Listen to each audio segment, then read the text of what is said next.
Today we're going to be discussing the article on expressions.blog, Masculinity and Femininity, Traits Are Often Sexist, Biased, and Inaccurate. So we're talking about what we consider masculine and what we consider feminine.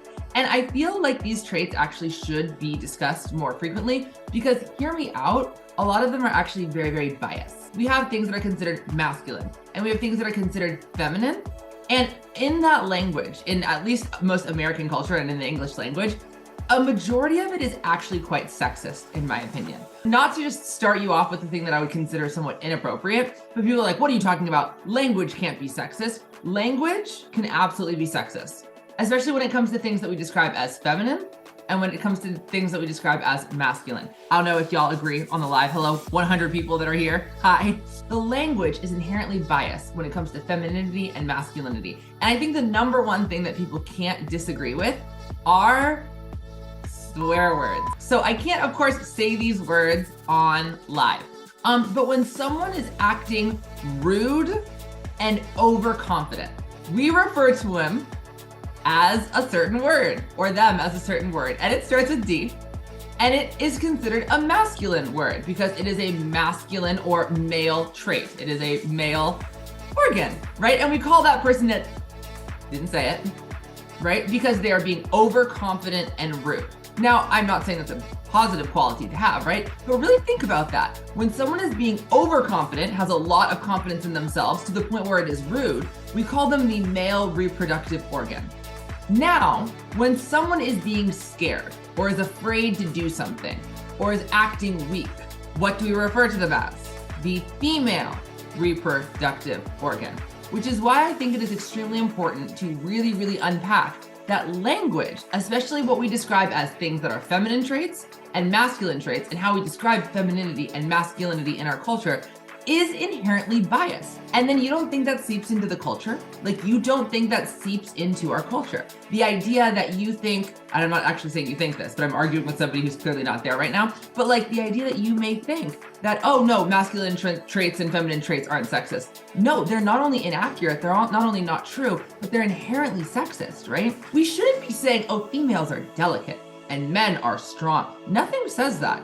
There's nowhere on earth does it say that men and masculinity should be tough. Did you know that a male heart attack, that's the equivalent of a period cramp? Like, most period cramps and male heart attacks, about the same level. So who's really the stronger, tougher biological gender when it comes down to it? Females go through the male heart attack once a month, right? That's a period cramp. Look up the science behind it, that literally they have done studies that actually show that female period cramps and male heart attacks about the same on the equivalence, about the same feeling, except for in different places. Now, I'm not saying female ascendant birth individuals are tougher. I'm not saying men are weaker. I'm not actually picking sides here, right? But what I am saying is that you need to understand it's a little bit odd that we think of, oh, things as female and things as male, things as feminine and things as masculine, and it's inherently biased. And it makes one of the genders look weaker in comparison all the time. So with that, we are now going to go to questions on the live and see what people have to say.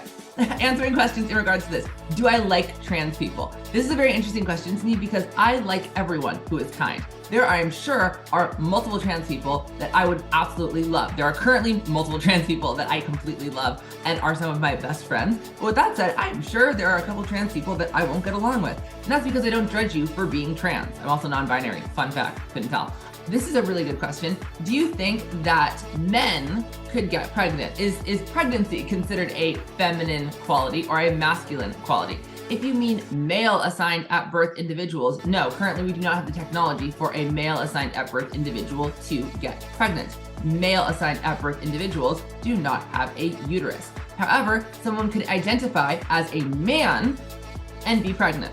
Someone that is AFAB, assigned female at birth, that is trans and identifies as a man can still get pregnant. Despite identifying as a man, they may still have a functional uterus and be able to conceive and get pregnant. Simple biological answer on that one. Does identifying as masculine or feminine change your biology? Answer: Why does it matter to you? Do you think if I identify as non-binary, all of a sudden my hormone levels are magically going to change? Absolutely not. But at the same time, the way I identify with my gender should not actually be on your mind when it comes to also the way that my biology works. The only thing that has to do with you is socially how we interact. And socially, you should know that I identify as Desmond Fambrini, gender fluid, he, him, not Mr. or Sir, if you could avoid it. Thanks so much. Oh, and this last question, do you think America should abolish police and prisons?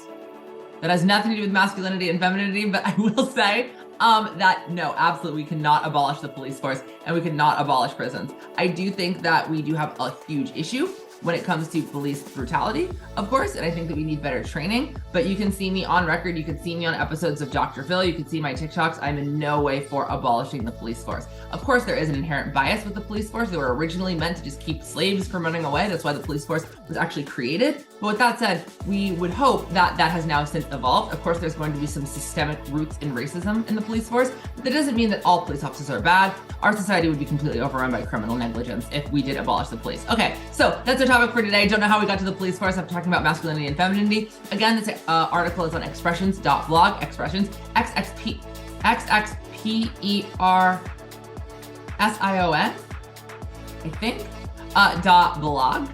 So go ahead and check the articles out. Make sure to subscribe, hit the link. No, hit the bell. Is it a bell? Turn on notifications. That's what it's called. Turn on notifications. Make sure to subscribe. Check out me on my other channels as well, including, I don't actually know if I'm on Facebook. I don't think I am. But Instagram, YouTube, TikTok, all that fun stuff. And of course, I hope this helps.